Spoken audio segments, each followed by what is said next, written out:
8h15 sur Studio Kalita et notre premier invité ce matin dans cette heure d'actualité, c'est Shlomo Bazan. Shlomo, bonjour, Boker Tov, merci d'être avec nous ce matin.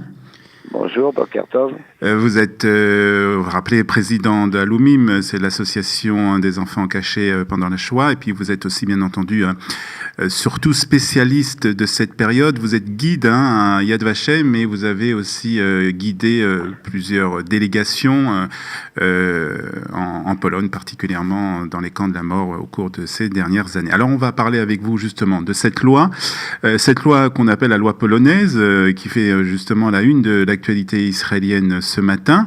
Une loi qui prévoit, puisqu'elle n'a pas encore été validée par le Parlement, il faut bien le dire, une loi qui prévoirait donc 3 ans de prison ou une amende pour toute personne qui utiliserait le terme de camp de la mort polonais pour qualifier les camps d'extermination qui étaient installés sur le territoire polonais pendant la Deuxième Guerre mondiale. Alors d'abord, ma première question, est-ce que cette loi vous a surpris ?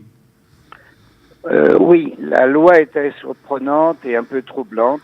La première partie de la loi concernant la définition des camps en Pologne comme des camps nazis ou des camps polonais est très claire.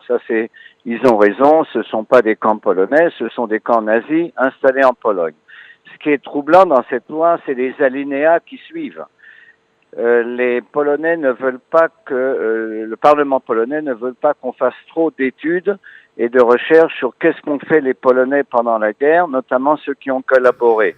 Par exemple, monsieur Jan Thomas Gros, celui qui a écrit le livre Voisins sur le massacre de Yavne, les Juifs de Yavne en 1941, que par des Polonais. Les voisins polonais ont tué leurs voisins juifs. 2000 Juifs ont été tués dans une grange, qu'ils ont fait brûler la grange avec 2000 Juifs dedans. Alors on n'a pas le droit, il a reçu des blâmes et il peut être poursuivi parce qu'il parle des Polonais qui ont tué des Juifs. Il n'est pas interdit de parler de Tarnowska Dabrowska, c'est une ville où en 1943 les Juifs qui essayaient de s'enfuir ou de se cacher ont été dénoncés par la population locale. En 1945, en 1946, après la guerre, il y a eu des massacres terribles par des Polonais de Juifs qui revenaient des camps. Donc il y a à peu près 200 000 Juifs, d'après le professeur Dina Porat, l'historienne de Yad Vashem, qui ont été tués par des Polonais ou grâce à des Polonais ou à cause de Polonais qui les ont dénoncés. Pendant la guerre et après la guerre. Pendant la guerre. 200 000. Pendant la guerre. Après la guerre, il y a eu des massacres aussi extrêmement importants, comme le massacre de Kielce en juillet 1946. Où 42 Juifs rescapés des camps étaient massacrés par la population. Hitler vous a pas nous a pas terminé. Qu'est-ce que c'est? Donc le problème de cette loi, c'est que la première partie de la loi est OK. Oui, la première partie qui annonce justement qu'on veut que les Polonais veulent pas qu'on qualifie les camps de la mort polonais, puisque c'est quelque chose de totalement vrai, puisque c'était des camps de la mort des nazis. Mais je voudrais plutôt revenir sur la responsabilité justement des Polonais pendant la guerre. Comment vous expliquez justement qu'ils essayent d'échapper à cette responsabilité? On a vu il y a quelques années la France qui a pris ses responsabilités avec le gouvernement, avec le régime de Vichy. C'est quelque chose qu'on peut pas imaginer qui se passera en Pologne?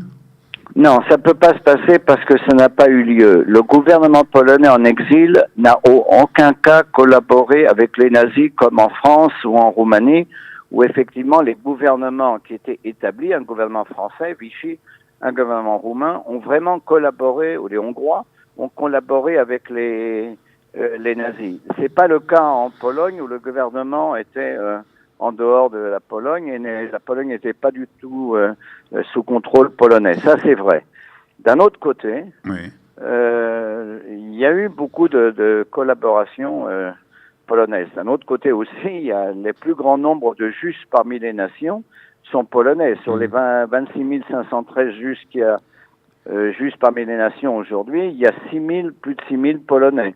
Donc le plus grand nombre de Juifs était en en Pologne. Donc il y a ce beau côté de la Pologne, effectivement, mais il y a un côté plus sombre qu'ils veulent éviter, dont on parle, c'est qu'est-ce qui se passe avec des initiatives de Polonais dans telle région, qui se sont très très mal conduits, qui ont dénoncé des Juifs, qui ont massacré des Juifs.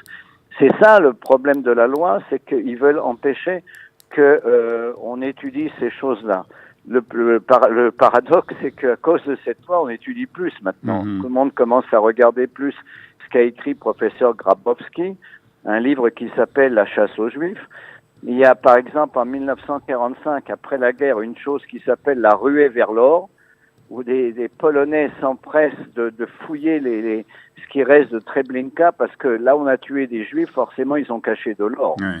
Donc il y a eu un truc qui s'appelait la ruée vers l'or. C'est quelque chose d'extrêmement surprenant. Et il y a eu des côtés polonais qui sont pas très sympathiques. Et ça, on veut étudier et le mettre en lumière. Et ça, le gouvernement polonais veut essayer de l'empêcher. Pour quelle raison ? Veut essayer de le cacher. Alors pour quelle raison, d'après vous ? La droite monte dans tous les pays de l'Est. Par exemple, en Lituanie d'aujourd'hui, il y a même des résistants juifs israéliens qui ont visité la Lituanie et on a failli les arrêter parce qu'on a découvert qu'ils ont tué des patriotes lituaniens dans les années de la guerre. Maintenant, ils étaient partisans liés aux soviétiques et les fameux patriotes lituaniens, c'était des collaborationnistes avec des collaborateurs avec les nazis. En Lituanie, il y a eu une collaboration extrêmement grande, en Estonie encore plus, dans les pays baltes. Donc il y a peut-être une montée de l'extrême droite. Une montée de l'extrême droite dans certains pays du bloc soviétique et qui s'exprime également par une haine des Juifs et une condamnation. Les Juifs veulent nous mettre tout sur le dos. Et donc, ils veulent cacher une grande partie de la vérité de ce qui s'est passé dans pas mal de pays de l'ancien bloc soviétique. C'est ça qui m'inquiète beaucoup. Alors, vous avez l'habitude d'accompagner des délégations, des groupes d'enfants, et puis aussi, pas seulement d'enfants, mais d'adultes, en Pologne pour faire visiter ces camps de la mort. Est-ce que cette loi, si elle passe, va changer quelque chose à votre discours lors de vos prochains voyages ? Non, dans mon discours, moi, je ne changerai jamais rien. Je dis exactement ce qui s'est passé et les faits historiques. Est-ce que quelqu'un va nous suivre pour nous enregistrer et nous faire des remarques ? Je sais pas. Je pense pas d'ailleurs. Je pense pas qu'ils vont aller jusqu'à là ou que chaque guide sera obligé de faire attention à chaque mot. Je me souviens que quand j'ai guidé la première fois, c'était encore à l'époque soviétique. Il fallait effectivement faire attention à chaque mot et je me rappelle une première visite à Auschwitz, c'était encore à l'époque communiste. Le guide local qui nous guidait, à qui j'ai demandé je voulais rajouter quelque chose, m'a pas laissé parler. Donc, il se peut qu'aujourd'hui, ça recommence dans un autre sens, mais je ne pense pas que ça va être fait. Je ne pense pas. Tous les guides de Pologne à qui j'ai parlé ne pensent pas qu'ils vont nous mettre un espion à côté pour nous empêcher de dire ça ou ça. Mais c'est vrai que l'atmosphère est pas. Alors justement, cette atmosphère, lorsqu'on parle souvent avec des gens qui ont vécu cette période, que ce soit qui l'ont vécu en Pologne ou en Europe, on entend souvent dire que les Polonais étaient antisémites. C'est quelque chose dans le sang du peuple polonais. Est-ce que vous le ressentez vous aussi lorsque vous allez alors on le reçoit. On le ressent de temps en temps, par exemple dans la région de Lublin. Il m'est arrivé d'entendre des mots à Kielce. À Kielce, là où j'ai fait une fois une cérémonie. Le Kielce, c'est l'endroit où il y a eu le massacre après la guerre. Ah, d'accord. Le pogrom de 46. Alors une fois j'ai fait une cérémonie au cimetière, on a fait une minute de silence et quand on a fait la minute de silence, on a entendu des cris de Polonais et on a reçu même des pierres sur le bus. Donc il y a des régions, à Cracovie ça peut pas arriver ni à Varsovie, la population est plus pro-juive ou compréhensible, mais il y a des régions comme à Lodz, comme à Kielce, il y a des régions où c'est un peu plus compliqué, où effectivement il y a des ressentiments contre les Juifs. Il y a même une église à Sandomierz. Il y a une petite ville qui s'appelle Sandomierz. Dans l'église de Sandomierz, il y a un énorme tableau, on voit un crime rituel. Vous savez, des Juifs qui prennent du sang des chrétiens pour faire des pains azim pour la fête de Pâques, ce qui est complètement idiot. Il y a encore un tableau et ils ont voulu le retirer, ce tableau. Un jeune curé nouveau, moderne, en dire on va enlever ça.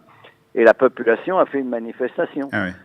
Ah non, ça fait partie de notre culture. L'antisémitisme, le vieil antisémitisme polonais chrétien de base, bien avant les nazis, est resté dans beaucoup de régions. Il y a des régions, il n'y a plus, mais il y a beaucoup de régions où c'est encore investi de cette chose-là. Merci Shlomo de nous avoir éclairé sur ce qui se passe actuellement en Pologne et plus particulièrement sur cette loi qui pourrait être validée par le Parlement polonais. Oui, je pars la semaine prochaine en Pologne, on verra. On aura le plaisir de parler avec vous peut-être après ce voyage. Merci beaucoup Shlomo, bonne journée, Boker Tov. Bonne journée, merci, Boker Tov.